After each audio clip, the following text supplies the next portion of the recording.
course I bring toys.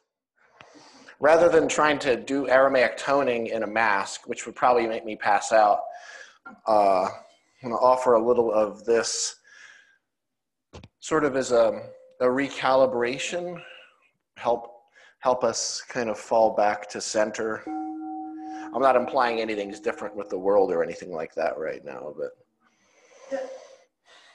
so what we'll do is we're going to spend a few minutes with the bowl. All you need to do is, it's good to take one good deep breath in through the nose, hold that just a few moments, and then we're not going to do that multiple times because I don't want you to get all woozy or anything.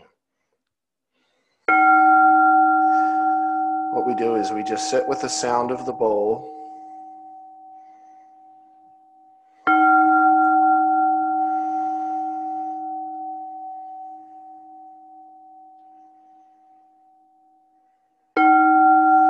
Allow it to relax the entirety of our body and bring us back to center.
Slowly bring your awareness back into the room.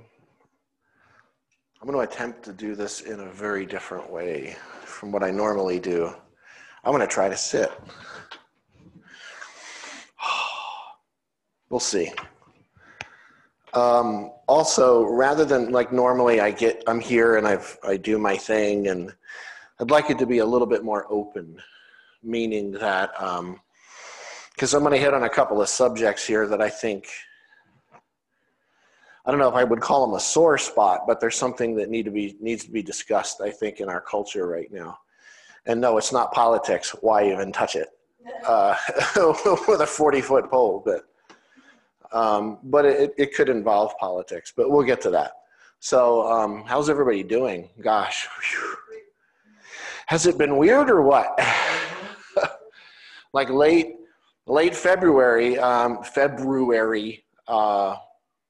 yeah. I don't want to pronounce it like Don McLean. I'm a huge Don McLean fan, and in American Pie, I'm all about spelling and pronunciations, of course. And every time in the song American Pie, when he says February, I go, ugh. I'm not a librarian, though, or an English teacher. So anyway, a lot's happened. So late February, February. I know, who cares? But library.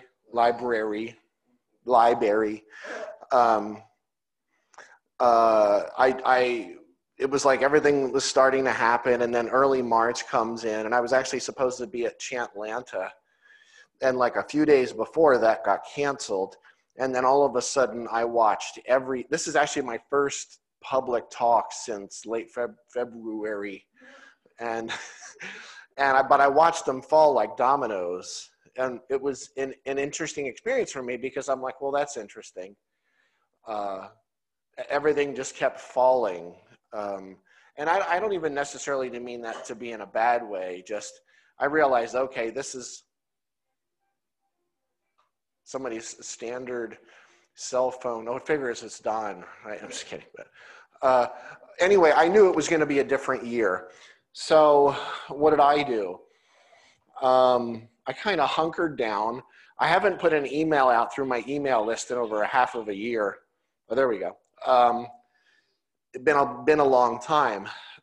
So there's something I've wanted to do for a while, which was, I've been ordained twice, once from Universal Life Church. And if anybody knows that, you pay like $50 and Tom, Dick, and Harry can get ordained so you can marry your friends or something like that. Not marry your friends, but, you know, officiate a ceremony. And then, of course, I was ordained about 7 years ago by the Church of Latter-day Dude, which is in a philosophy called Dudism, based on a movie, The Big Lebowski. So I became an official Dudist priest. But that's another one where you just pay I think that might have been more than $50, and now you're that. But then it's like I kept hearing about, I've always had people in an organization called, I don't do organizations, I'm sure you could imagine that. I'm not into the pack effect. I don't know how else to put that. I tend to be the dope off in the corner all the time. Maybe not dope, but I had been hearing a lot about an organization called the Alliance of Divine Love. And I had so many friends ordained through them. You know, Charlotte McGinnis, who I adore for years, Brian and Pam, Chrissy, Ed Carrasquillo, all these people I know, Shelly Entine. So I'm like, you know what? I have a lot of time on my hands, and I went for it and actually became ordained through that organization. So I'm actually a part of a real one now. And we are about to launch, it's actually already going, really. It was officially launched on August 19th, but what's called the One Breath of Life Foundation, which is a 501c3 not-for-profit organization that I've been wanting to launch for about 10 years. I've owned the onebreathoflife.org URL for like 10 years. And then, so the thing about ADL that I've loved is it's the focus on one thing centrally. You don't come in, and it's not like Christianity where you've got precepts you live up to and you have to adopt people's belief systems. It's all focused on one thing, which is the greatest degree of love. In other words, what's the greatest degree of love in this particular situation? So I thought, well, with COVID going on, I need to breathe a little. COVID going on, what a perfect time to do this. And I did something else I hadn't done in 20 years. I had been playing guitar from the time I was 10 years old till I was 20 something. And then for the past 20 years, I had played no more than 10 hours. So all of a sudden I started picking guitars up again, and I'm playing all these different guitars. I started reading books again. For years, you get to a point where you stop reading. Not like I know all the knowledge in the world. It's not that exactly. It's just, I would pick up a book and I would have like 10 books going at once and I couldn't get through any of them. So started picking up really good stuff like, debaucherous rock star biographies, read lots of books. Ran into this book here. This is from a guy named Jaron Lanier. It's called 10 Arguments for Deleting Your Social Media Accounts Right Now. Now, let me tell you a little about him. I did a video about, not just about Jaron, but it was actually called How Our Addiction to Social Media is Unleashing the Reptilian Serpent Brain. And that sounds crazy, but what's the limbic system, and when I say reptilian, I'm not talking David Icke and lizards walking through the town square. I'm talking about the limbic system, the amygdala, the hippocampus, all of those different systems, the fight or flight, etc. Jaron's an interesting guy. He coined the term, that video is actually on YouTube already. He coined the term virtual reality a very long time ago. He's not a normal person. He weighs about maybe 400 pounds. And he has dreadlocks down to his knees. He, doesn't look like most people. But he's also responsible for a large part of the virtual reality systems that are out there, things like artificial intelligence. He's also one of the main people that wrote the algorithms that are the basis of Facebook and Google. Now, and I'll recommend something else. Man, this is intense, the breath thing. On Netflix, there's something right now called The Social Dilemma. Came out about 2 or 3 weeks ago. I'd highly recommend it. Jaron, who I've been reading for years, I've been an avid fan of his for years, is in it a lot. He's featured in it. And the whole book, or the whole thing, is about warning people about social media. Funny because there's this interesting phrase that came from Yeshua, Jesus, a couple thousand years ago, and he said, you cannot serve God and what? Mammon. Now, what were we told mammon meant? Money, right? Basically money, which is funny because, what is it, Les Brown says, everybody says, the love of money is the root of all evil, but everybody wants to find out for themselves. Well, mammon means materiality in Aramaic. What it actually means is, money can be an example of that, but it really means the belief in essentially in a modern day language, the coding that our brain gives us about the world, meaning the preconceived notions, concepts, what's called the graven images. Graven image isn't just a statue of Baphomet. The graven image is that stuff that goes on in our brains that we're not even generally aware of. So we're missing the analog of life, and we're just getting the digital, which is what's happening here between the ears.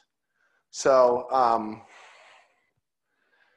Jaron has literally made it his life's work in the last, say 10 years or so, especially the last 5 years, to warn people about the very things that he helped create. And like as an example, he has now I say this, I still have Facebook stuff. If anybody, is a friend of mine on there, I put up like 2 things in 6 months. I don't browse, I don't look. Funny because one of the things he talks about in the way the algorithms work is they were originally created to drive advertising. Now, when the internet was young, funny about that, a lot of what he says, well-intentioned hippies wanted everything to be free. So what happens when the software is free, the internet, you might pay a little bit, Facebook's free. How's Facebook survive without revenue? So how do they get revenue? Advertising. So what does advertising turn into? What the algorithms do is when you click on anything, it's recorded. If you click on something because you love it, it's recorded. Because you hate it, it's recorded. It doesn't care if you love it or you hate it. It's just constantly monitoring your clicks. And then it starts showing you things you like. And it starts showing you things you hate. Question. And you can't blame this just on the orange-headed monster in the big white house. Question is this. That's my only political statement. Because that's all going on inside of you. Have you seen maybe a little bit more division in our country this year? Maybe just a little. Do you ever pay attention to the news stories about how, as an example, if there's going to be a rally in Kenosha, Chicago, how everybody finds out about that? Where do they see it? Facebook, social media. So interestingly, what started as something to drive advertising, they started, who's the product? The product on Facebook is not the companies. It's not what's being sold. You are the product. They're selling you. They're selling your information to these huge companies who don't care anything about you, trust me. But my point in this is this. This is what mammon is. This is what people talk about digital codes and the Antichrist, etc.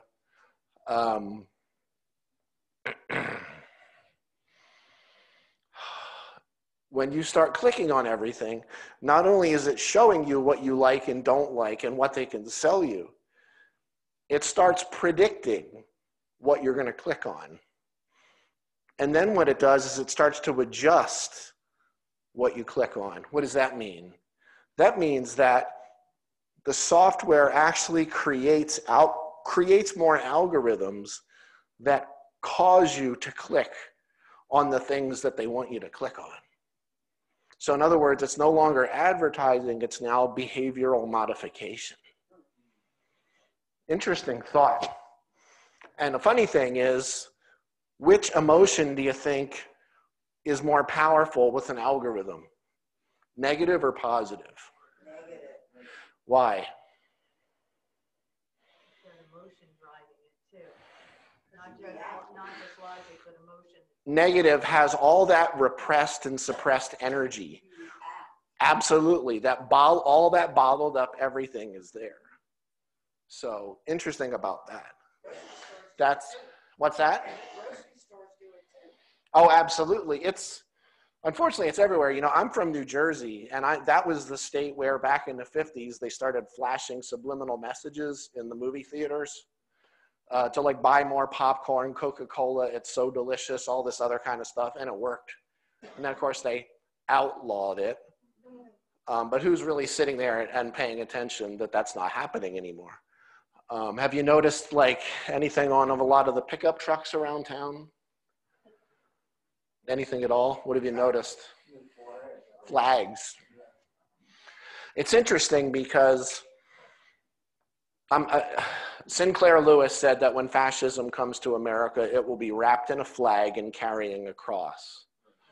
And I find it most interesting because it's carrying a cross by someone who doesn't care about a cross. And I'm not just talking about politics right now. And it's also wrapped in a flag by someone who doesn't care about the flag. And that makes it even more powerful. But what I'm saying about that, and this is nothing against patriotism, but what really is patriotism? I gotta say, I gotta quote the man, you know, the spiritual master, George Carlin. And, you know, he talked about, you know, he's like, I don't get all warm and fuzzy about yellow ribbons and American flags. He says they're symbols, and I leave symbols to the symbol-minded. Interesting. But I actually was at an Ingles a couple of days ago, and there was a guy with flags. And I was just interested, and I just looked at him and I said, I like your flags. Of course, it was the Confederate flag. Just wanted to see what he would say, you know, and the American flag. And he went like this, and he kind of pushed his chest out. He was like, thanks, so do I. And then he gets in his car with his little boy, and I realized his little boy had a t-shirt with a Confederate flag on the back. And I was like, wow, interesting. But, you know, one of the things has been happening to me recently. As a matter of fact, it happened last night. Middle of the night, I get her in the middle of the night, I'm like, pencil, I need to write something down. Because I've been having a lot of dreams lately. And interestingly, funny, I'm healthier, although I probably gained a little weight during this pandemic thing. That's not my fault. But but I'm healthier than I've ever been. Well, that's because I'm taking like 6,000, milligrams of vitamin C. I'm taking a little bit of D. I take saw palmetto. I take turmeric, black pepper, cayenne, B complex. I do B12 a couple times a week. I do vitamin Q, X, K, Y. Anyway, the funny thing about all that though is I'm having like a lot of these like epiphanies this year. Has anything happened for anybody? Like, did anybody have a point where you felt completely like, this is it, it's over? Thank you for raising your hand. No, like sort of like, this is the end. Almost like quote Jim Morrison, beautiful friend, the end. We're going to get to that in a moment, but like the repression of a feeling like that is actually one of the things that powers the algorithms and the division. What was it that Jesus called that? A house divided against itself, or a city divided against itself. Do you remember the name he used? He was always using that to explain something. Satan. Whenever someone would ask him about Satan, he would say, well, a house divided against itself cannot stand. A city divided against itself cannot stand. The word Satan in Aramaic, Satana, the root of that is the sound sta in Aramaic, which means to slide, fall, fragment, or cut something away from its source. Kind of like you have a mountain and you're standing there looking at a mountain, and then you take a rock and you pull it away. So this is a rock and that's a mountain, but what is the rock really? It's a mountain, but is it? Was it ever? So Satan is that division of really what it is the good you fighting the bad you. It's the parts of yourself especially that are repressed. The people that feel like they're spiritual, so they have to stay positive. So the desperation gets stuffed down. And they put that positive, you can't see my teeth, but see my shiny teeth? Everybody knows somebody like that that's so positive that it feels negative.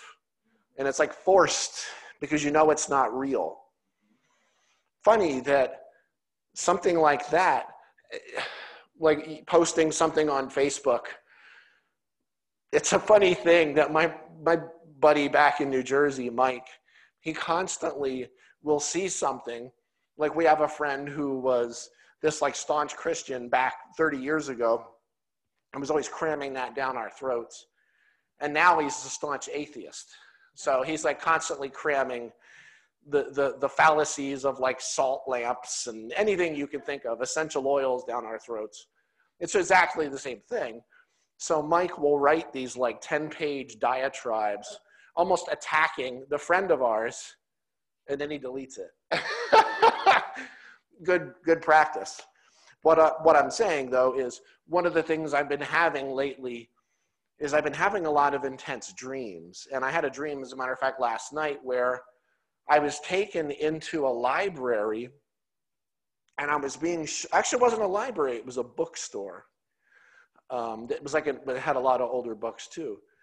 And they were showing me these books by a guy named Allen Hoffman, who was what was the exact word? Oh, a folk medicine practitioner. And I'm like, so I wrote it down. I'm like, Allen Hoffman, folk medicine. And I wake up this morning, I'm like, what does that even mean? Folk medicine, And I started looking into it this morning on Google. I couldn't find anything yet, but I've been having, and this was happening during the processing I was doing, like the mentoring I was doing with my mentors for ADL, was like, I've been having a lot of, this is going to sound a little weird, realistic visions and experiences of another me at the same time, living other lives. Literally, like there's a me that works in some kind of odd, I know this sounds crazy, energy factory, etc., that does something to do with shipping energy out across the cosmos. And I guess I'm apparently a folk medicine practitioner somewhere. I don't know, but maybe that's not me. Maybe it's a different Dale Hoffman. I don't know. I know there was a Dale Hoffman who used to play this little drum set that was like this big, called a Junior Pro, that they make for kids. And he would come out on stage and do this really ridiculous act and play this little drum set. But I don't think he's around anymore. But I started realizing that, you know, we've been through this before. What's happening right now with the world. We've run this into the ground before, and I don't know if you realize that or remember that. This isn't the first time that we've done this before. And we're going to be just fine no matter what happens. There's nobody really saying that. We aren't this. We're not what's gathered in this room at all. You know, you cannot serve God, the wholeness, the oneness, and mammon, which is that sort of fictitious digital layer. I'll say that in Sanskrit, they call it the Leela, or the divine play. Another word is Maya, the world of liquid illusion. What I'm saying is this is, we're trying so hard to be positive. We're trying to hold on to something that's not actually there. And that's how they grab us, is by what we're trying not to feel, because we're trying to feel positive, when what we really want to do, honestly, I think it sometimes is either cash in all the chips or lash out. But there's another side to this coin, though, that I think a lot of people are forgetting. Just because it looks like everything's running into the ground and we feel, you know, and I'm saying, you know, we'll be fine no matter what happens. Remember, we're still conscious co-creators. Did we forget that part or something? Anybody feel like a victim of something this year? Wow, talk about race, talk about, you know, I read, and I'm not being political, but just mentioning a political character, read Mary Trump's book a few months ago, and I was like, wow, that was interesting. And then I started going, you know, maybe there's a positive in that. Maybe there's actually a positive in us seeing all of this, so that maybe we can do something about it. But sometimes it doesn't really look like we're doing anything about it. I don't know that, and I 100% support, you know, people's right to speech 100%. But I don't know that, like, bashing out store windows and looting and, you know, all this massive vandalization is doing much anyway. Funny, because all the religious philosophies, they talk about somebody that's going to come and save us from all that. What do they call that person? Savior. There's another word. Messiah. Anybody know what the word Messiah means? It's an old Hebrew Aramaic word. And if you learned it through theology, God forbid, you know, you really probably don't know what the word actually means, but the word's Mashiach or Mashika. And what it actually meant originally was those that walk between the worlds, meaning that almost like a shaman, those that can actually see through all of the digital layers, those that can come in, you know, think medicine man, who can come in and put out this idea that they can take on the sickness of the person and go out and sort of puke it back out sort of onto the ground so that this person no longer has that sickness. A lot of that's pomp and circumstance, because they just don't believe in that. Like, people ask me all the time, how did Jesus cast out demons? I'm like, because he didn't believe in them. He didn't believe in them. Well, they're like, well, what about spitting in the sand, the dirt, and like rubbing that in the blind man's eyes and all that other kind of stuff? And I'm like, that was all for the participant. He didn't need to do any of that. You know what I'm saying? All of that's inside of each and every one of us. You know, that probably should have brought it, that light I have, where the laser pen that I bring, and it has like thousands of points of light all over my face, but it's all coming from one laser and it's refracted. Saying that one of those is the miracle man, the Messiah, is like saying one of those dots is. You understand what I'm saying? So then what does that mean about the rest of us? We can't be that. But yet, where are all the dots projecting from? The same place. interesting thought. A lot of the people we're dealing with, you know, whether it be, bless their hearts, you know, all of the pseudo-patriotism or the Bible stuff or whatever it may be, are young souls who haven't been through this before. Y'all have been through this several times. You may not remember that, but you've been here a lot. And it's funny because I can feel Raymond, of course. You know, how could I not? But I know he's hearing that. Dale, I love you so much. Think about that. So what I'm saying is this. You know, we're all those conscious co-creators who can walk between the worlds. And the suggestion I have is, there it is again. It's okay. The suggestion I have is don't bite the hook. And I've actually been in grocery stores lately where I walk up and the cashier is crying, like, and the bag person, like, what's up? And they're like, well, I basically almost just got attacked because this guy or woman didn't want to wear a mask or whatever. And I'm like gagging up here. I can barely breathe, but I'm like, what's the big deal about the mask? Let's say you don't believe in it. Is it somehow going to kill you to put it on when you go into a grocery store or something? People are like, oh, I'm not going to get sick. I'm like, well, maybe it's not just about you. Actually, maybe it's not about you at all. Maybe it's about you picking it up and taking it somewhere else. But everything is totally and completely different right now. And I just wanted to let y'all know everything's going to be fine. I think y'all probably know that. Beware of anything that looks like, what would the word be, a panacea? Or should I even say placebo in a lot of cases today? But it's like, I don't think anybody's really happy with politics on either side. It's kind of a big mess, economy, you know, whatever. But in the end, I think that, you know, well, I know that we chose to be here at this exact point in time when we came here to navigate the cosmic shift. And I'm just kind of here to remind people that the power is still in our hands. And yet, even if we run the damn car into the tree, we're still fine. We're still going to be fine. Even if we drive this physical thing into the ground yet again, you know, or get stuck in the garage door and crushed underneath it. I know. But I'm just saying that we're going to be fine because you're not this. You were never this. You were never this.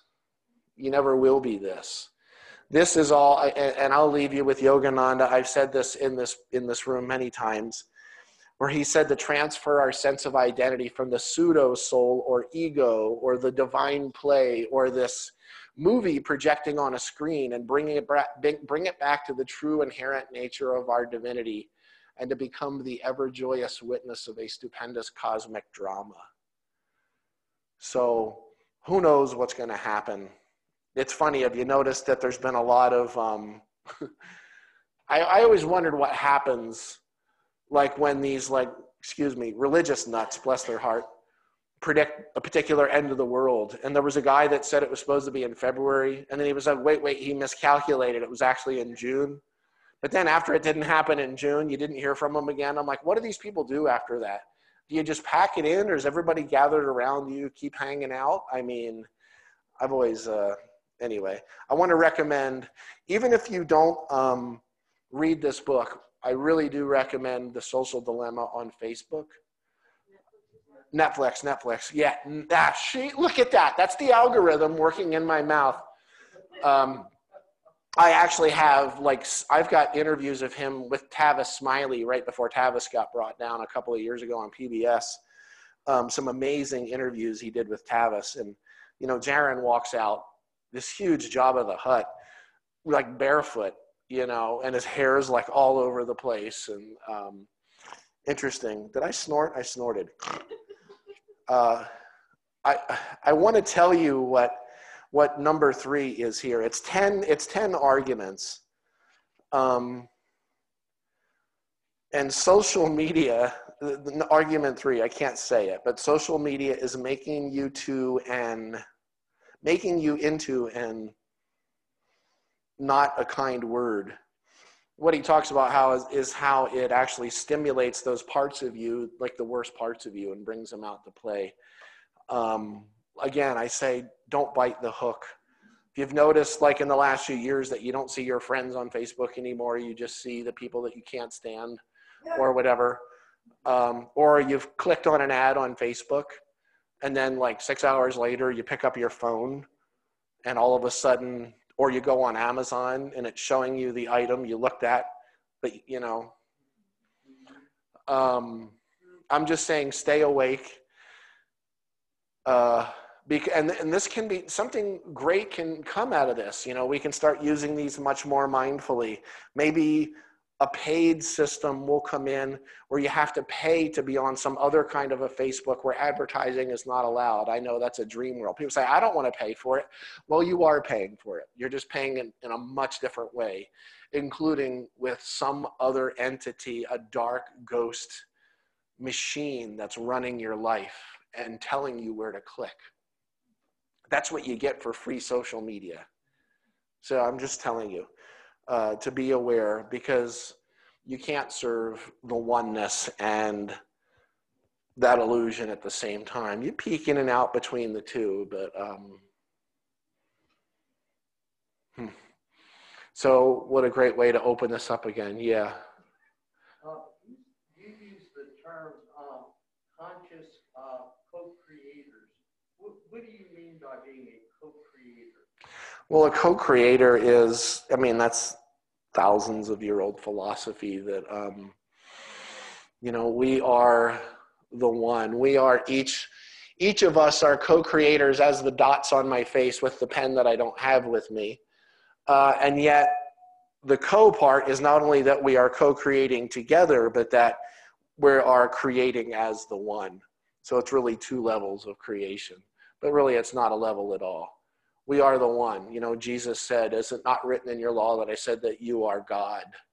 That word's not plural in the Torah. For some reason, it's translated gods, but it's not a plural word in the Hebrew. Something people should know. Are they told that? No, they're told about gods. So does that make sense? Or it's just a way of explaining it. If you're gonna, you can't get there from here really. So just that realization that it's not just an outside God that's creating, but that's every single one of us, and we are that one. Is basically what that is. Let's talk later. Okay. Does anybody else get it? Conscious co-creator. You're alluding to like our thoughts and feelings combined are very Everything. powerful. So this is an out picture of an inward condition.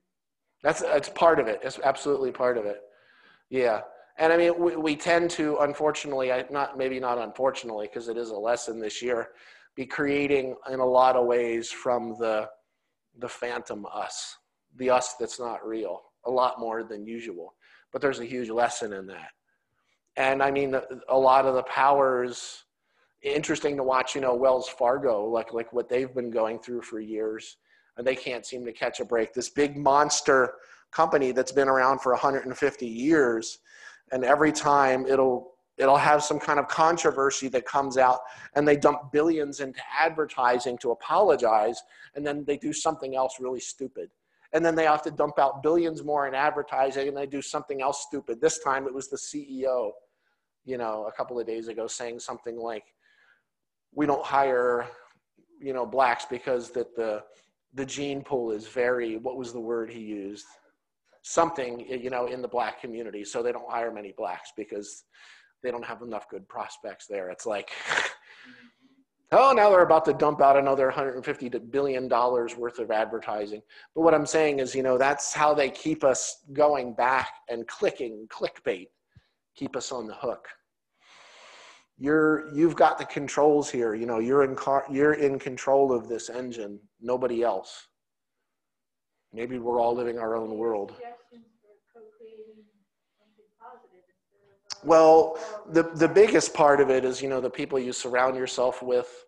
Another part is, you know, not clicking on the bait, so to speak. Having silence, create something in your life that you love.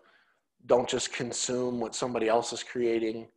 Having something, whether it's painting, whether it's whatever. If people try to engage you on the street, not that I'm saying that people cut people off or anything, or try to start something somewhere, just don't bite the hook.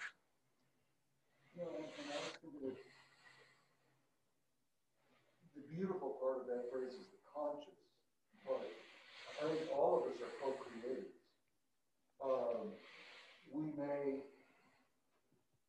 the Spirit is working through us, and we are the hands and feet on this earth that are creating what Spirit is guiding us to do, but to do it consciously, to be aware. Absolutely.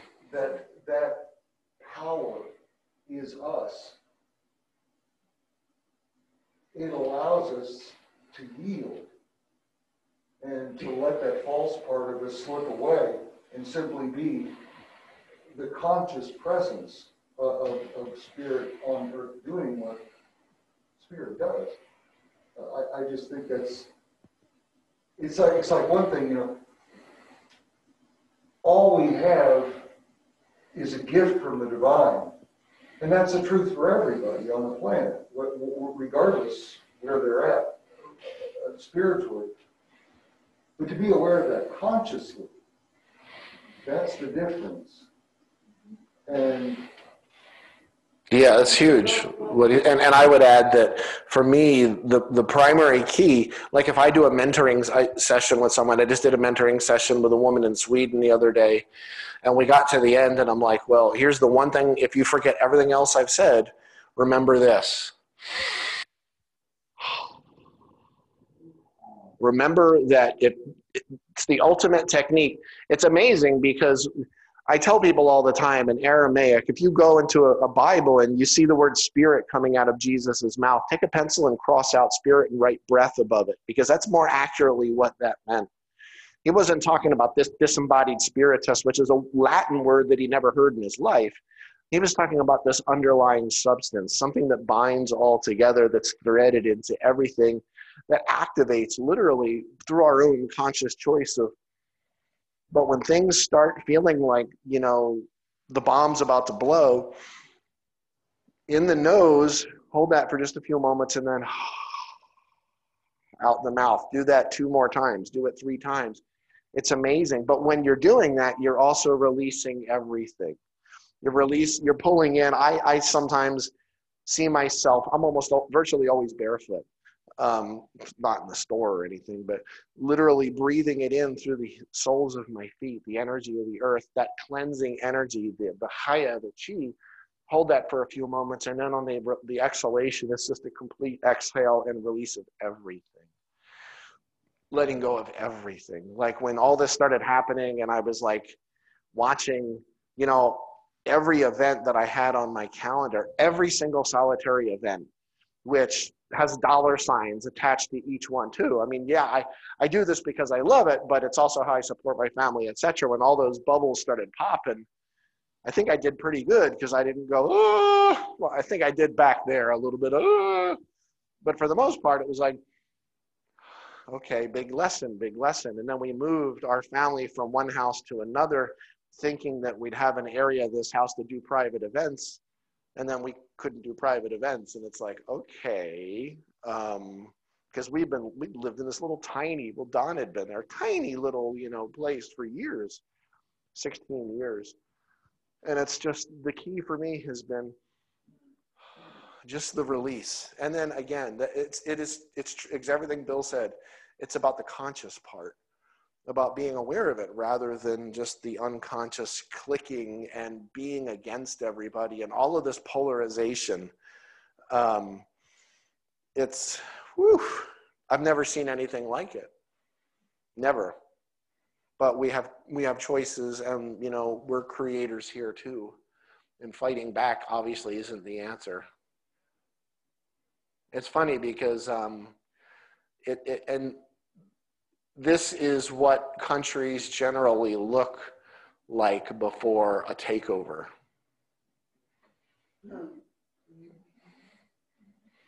There's a massive division. You can look back through history, all the way back to Malta and all these other, it's there throughout history. So, and the only reason I say that is, remember, we're creators, conscious creators. Anybody else have anything you want to kind of throw into the pot, or what it feels like is a big simmering pot? And I think that was one of the issues. We turned America into a melting pot where everybody comes here and melts down into an American. I think we should have kept it more like a salad, where we could actually maintain the cultural identities and flavors, and maybe we learned from that, maybe we didn't. And I'll have to say, I'm going to be doing a series of videos about a lot of the books I've read this year, including I don't remember the name of the book, but Joseph Marshall III, one of my biggest teachers ever, Lakota, talks about growing up Lakota in a white world. And that book came out last year, and it was all about this year. Amazing, but I don't remember the name of it, but just if you search Joseph Marshall III on Amazon, it'll pop up. An incredible book. And asked Loretta, when I started reading it, I almost was like, I don't know if I can read this, because I felt, God, he sounds anti-white. He sounds anti-Euro-American. And I mean, there's always been that flavor in his stuff. And then when I got about halfway through the book, I'm like, of course he is. When you read the truth about a lot of it, it's like, of course he is.